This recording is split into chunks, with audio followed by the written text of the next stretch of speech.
Гладиатор е било наименованието на роби, престъпници, военнопленници. Древен Рим, които се сражавали помежду си или с диви животни. Забавление на публиката. Първоначално те били висша степен на почет, милост, която могли да въздадат на починалите благодарните им наследници.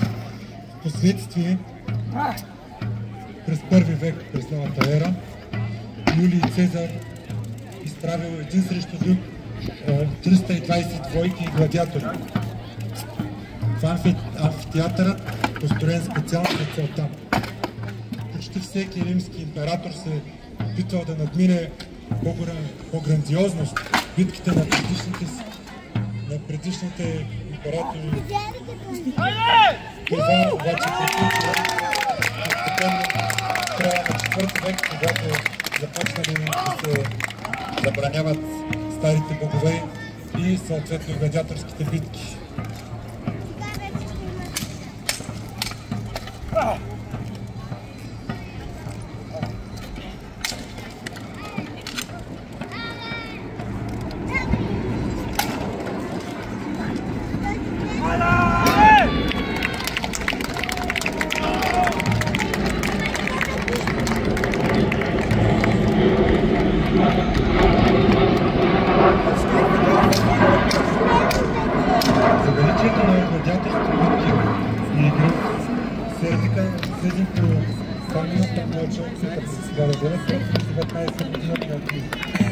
Изобразява борби между мечки, крокодили, бикове и хора.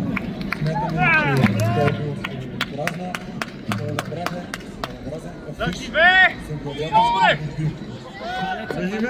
Моля публиката, сериозна това.